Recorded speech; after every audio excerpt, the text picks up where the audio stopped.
better, but she's concerned about the people who are cleaning up right by their front door right here. A little pressure. Good. Come on. Good. This is a perfect place to keep working because of that, right? That. She's not actually checking in, and she hasn't the entire time we've been on this corner. She is looking for distractions. Good.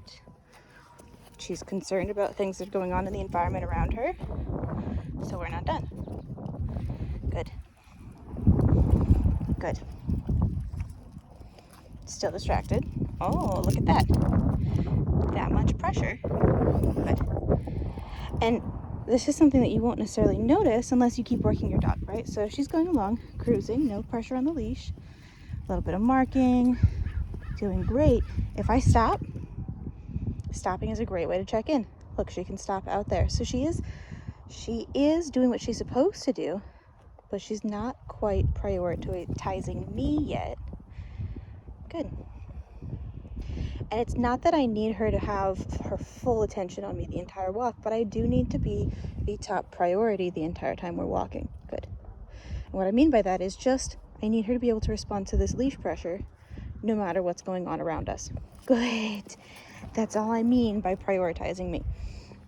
And she's doing a good job, but the true signal of her prioritizing me will be to actually check in with me once in a while. Good. I got her ears there. Come on. Good. A little bit of a check-in. We'll do one more. We're almost there. Good girl. Much lighter. Ask again. Good. Come on. Good. Still distracted. Good. Better. Marking again. Also kind of a stress thing. Ask. Good. Another thing that'll happen is the longer we're here, good, the more she'll get tired of what's actually going on here, and it'll be easy, good, for her to look at me. So that was the first time she's looked at me in the last 5 minutes or so. Good. And the thing is, if I didn't stop there to work on this, good, I would be stuck in this conversation the rest of our walk, right? And the reason we stopped there is because she's doing pretty well, but if I stop, bang, that's a lot of tension. Come back. Good. Right? So what we'll usually do, what most people will do, is they'll wait, she'll stop, we'll keep moving, she stops. Good, we'll keep moving. But notice how she kind of gets stuck out there instead of, good, actually prioritizing. So if you get a point where your dog is doing that, good. See how she's struggling a little bit? If she had a tail, it would be tucked right now. Good. Ears are kind of satellite spinning so she can keep track of everything going on around her. She's concerned about something. It's the perfect place to work on this because there's nobody else on the street, right? There aren't any other dogs, no other real pressing, concerning distractions going right past us. It's just kind of general environmental based anxiety, right? Good. And the dog park is around that corner up there. So she might be picking up on things that probably is picking up on things that I can't even smell, hear, or see. But good. Dog barking. I still need her to prioritize me and communication with me above whatever else is going on. Good. This is also a time that I notice for myself if I'm walking along and I end up having this type of conversation where she, okay, good, pulls, and then we walk, stop when she pulls, walk. I'll start to get frustrated and my tension will leak down the leash and reinforce hers. So this is also a great opportunity to stop, take a breath,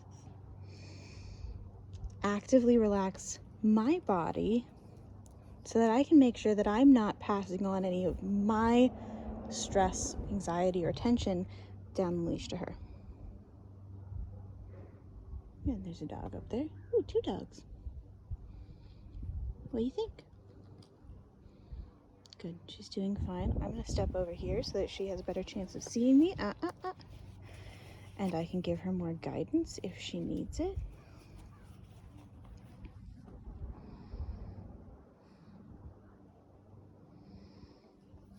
Okay, can you, good girl, can you scooch over?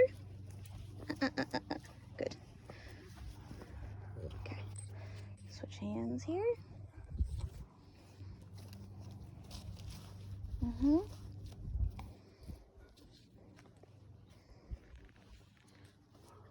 Good. Good. Shorter leash does mean more pressure because hey, thank you. Because I'm controlling her movement more, but it also means more guidance from me because I can stay closer. She can see and hear me better. We're just gonna stay here and wait. Good. I think they're turning. Yep. Oh gosh, they're cute. Little Chihuahua mix and a little wire-haired Jack Russell with a full tail. Oh goodness. Good. So again, relax, check in with your shoulders, wiggle them out if you need to. And this is a time too where, like, if you're walking a dog, especially a reactive dog, and you notice, hey, come back this way, and you notice yourself getting tense in anticipation for what might happen, take a deep breath. You can jump up and down, you can shake your shoulders, you can jog back and forth. Do something to get that tension out of your body. And if you can have fun while doing it, bonus, because your dog will enjoy it too. And good. Your training and your communication will be much more effective if you were calm and relaxed, right? Or at least loose. Good. Good. Good. Much better. It's a much nicer way to ask.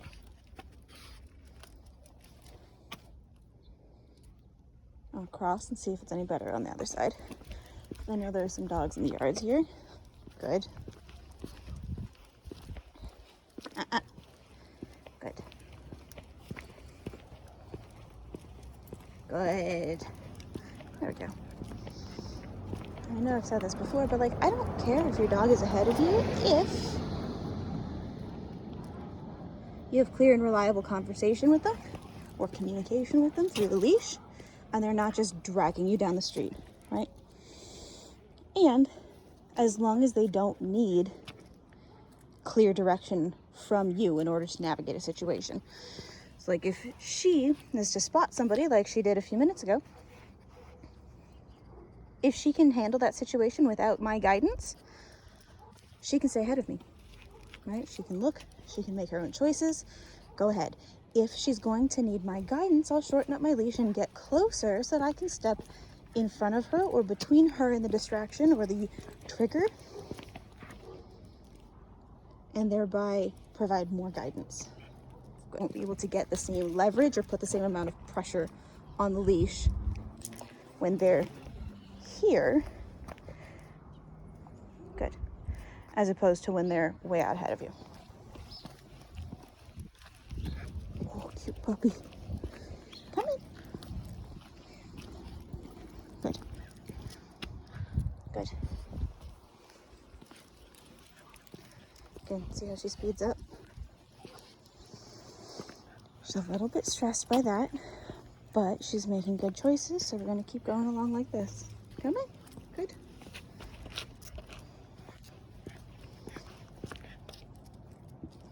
Good. Come in. Good. That's redirecting. Good. Good. Putting her stress from the dog behind us onto sniffing.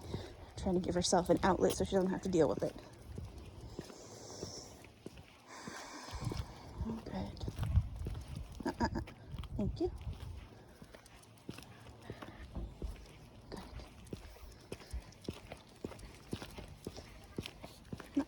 Good. Good. A few too many hard pulls. Good. So if I get to anything really hard, or if I have to repeat myself several times, usually like 3 to 5 times, we stop and we change tactics, because otherwise I'm nagging and it'll be less and less effective.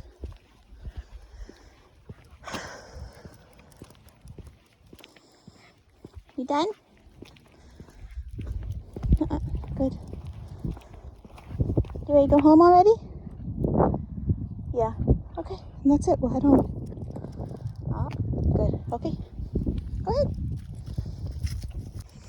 Also, just for reference, this is once we're off the street. Ahead of me, loose leash. If I need to stop her, I can usually just do it with a super light little leash pop or a little bit of pressure. Good. Slows down much more easily, and all of our communication is a lot lighter. So that's something to watch. Also, is how much pressure do you have to put on the leash? Good, before she pays attention. And by paying attention, I'm just looking for a response, right? Can you stop pulling? Can you? Good. Good girl. Hi. Can you check in with me? Can you? Good. Can you slow down a little bit? Can you stop if I stop? Good. Right? So this is where, like, she 100% gets to be ahead of me right now. No concerns in the world. We're doing great. We're cruising. Good. Here. Good. Good job. Much better. If I have to pop a couple of times in a row, I will stop and do a little check-in. See if she turns around to actually do an active check-in with me, or if she can just kind of come to a slow stop and relax. Good. And because we've been working for 40 minutes, more sniff breaks. Right? And I like to do this also because, in my experience, it is always better to have more energy in her tank than I say if my dog's kind of attention and energy is a battery. I like them to be still about 50%. Maybe 35, 40 if we're pushing it. Good. Or if they're not particularly reactive. Good. But if I have a reactive dog, we stop and turn around at 50%. Because I'm going to need that other 50 to get home, even if we're still pretty close to home. And then you have extra energy left over that you want to drain, play. Right? You can always drain more energy. You can't add energy back on.